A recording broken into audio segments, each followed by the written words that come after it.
ஆகச்சிறந்த சோம்பேறி யார் தெரியுமா? இந்த Zomato, Swiggyல வந்து ஆர்டர் பண்ணி சாப்பிடுறவங்க தான். அதற்கு எதிர்ச்சொல்லா யாரு சுறுசுறுப்பானவங்கன்னா, அத கொண்டு வந்து குடுக்குறவங்க தான். ஏன்னா வந்து ஆர்டரு புக் ஆன உடனே, உடனே போய் ஹோட்டல்ல போய் அத வாங்கிட்டு எவ்வளோ சீக்கிரம் அவங்களால முடியுமோ வந்து அந்த இடத்துக்கு வந்து குடுக்குறாங்க. நம்மளால ஒண்ணு சமைக்க முடியல. இல்ல நேரா ஹோட்டல்ல போய் சாப்பிட முடியல. அது வந்து ஒரு சோம்பேறித்தனமா நம்ம சோற வெளிய ஆர்டர் பண்ணி சாப்பிட்டுக்குருவோம். நேரா ஹோட்டல்ல போய் சாப்பிட்டாலும் பரவால்ல. அந்த ஹோட்டலுக்கும் போக முடியாம பக்கத்துல தான் இருக்கும். ஆர்டர் பண்ணி சாப்பிடுவோம் நம்ம. அந்த நேரத்துல Zomatoலயும், Swiggyலயும் ஆர்டர் பண்ணி சாப்பிடுற நம்ம சோம்பேறி தான்.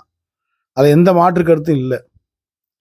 ஆக நம்ம சோம்பேறியா இருந்துகிட்டு, நம்மள தேடி வர்றாங்க. சாப்பாட கொண்டு வர்றவங்கள ஒரு அனுசரணையோட ஏன்னா முன்ன பின்ன பல வழிகள்ல வந்து போக்குவரத்து நெரிசல் இதெல்லாம் கடந்து வரணும். அப்படி இருக்க சூழல்ல ஒரு பையன் வந்து Zomatoல வேலை பார்க்குற பையன் தாமதமா வந்திருக்காரோ, வழியில வந்து லேட் ஆயி வந்து லொகேஷன் மாறி போய் ஏதோ அந்த இடத்துக்கு வந்திருக்காரு. ஒரு சின்ன வாக்குவாதம் வந்திருக்கு.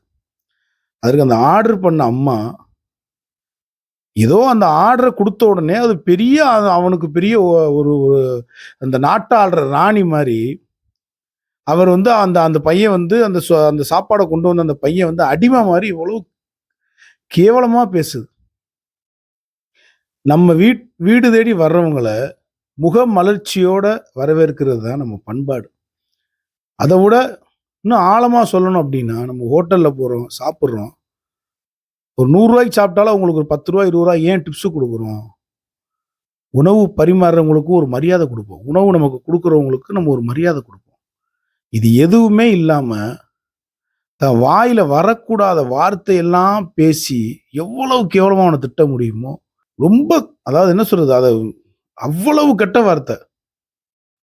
உண்மையிலே அந்த பையன் என்ன சூழலுக்காக அந்த வேலைக்கு வந்திருப்பான்? ஜாலியா என்ஜாய் இங்க இந்த இதுல வேலை பார்க்குற இந்த Zomatoல, Swiggyல வேலை பார்க்குறவங்கலாம் என்ன டாடா பிர்லாவோட பசங்களா என்ன? நிச்சயமா ஏதோ ஒரு படிப்புக்கு அப்புறம் ஒரு பகுதி நேர வேலை, இல்ல குடும்ப கஷ்டம், இல்ல படிச்சுட்டு வேலை கிடைக்கல. இப்படி ஏதாவது ஒரு சூழல்ல தான் அந்த வேலைக்கு வந்திருப்பாங்க. அப்படி வந்த பசங்கள லேட்டா முன்ன பின்ன வந்தாலும் அவனுடைய அந்த கஷ்டத்த புரிஞ்சுகிட்டு அனுசரணையா போறது தான் என் மனிதத்தன்மை. ரூ. 100 ஆர்டர் பண்ணோம்னு நம்மள தேடி வந்தவன உடனே அடிமையாக்க நினைக்கிறது வந்து அயோக்கியத்தனம். உண்மையிலேயே வந்து அந்த அந்த வீடியோல அந்த அம்மா முகம் தெரிஞ்சிருந்துச்சுன்னா, அந்த உலகத்துல இருக்கிற மத்த பெண்கள்லாம் வந்து அந்த அம்மா மூஞ்சில காரி துப்பியிருப்பாங்க. அ எவ்வளோ கேவலமா இது. ச்சே! அந்த அந்த பொம்பளைய பத்தி பேசுறதே இந்த வீடியோல பேசுறதே தப்புன்னு நினைக்கிறேன். அந்த சகோதரனுக்கு, அந்த Zomatoல வேலை பார்க்கக்கூடிய சகோதரனுக்கு நான் வந்து ஒரே ஒரு விஷயத்த மட்டும் நான் சொல்றேன். ஆபிரகாம் லிங்கன் சொல்லியிருக்காரு. வாழ்க்கையில முன்னேற வேணும்னா யார்கிட்டயுமே சண்டை போடாத. நேரம் வீணாகும். நாயிடம் கடிபடுவதை விட, நாய்க்கு வழி விடுவதே மேல்.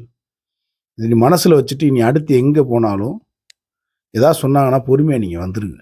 இந்த இந்த வீடியோவ அந்த சகோதரன் சமூக வலைதளத்துல பார்க்கும்போது எவ்வளவு நொந்து போயிருப்பான். அவங்க வீட்ல எவ்வளவு சங்கடப்பட்டுருப்பாங்கன்றத என்னால உணர முடியுது.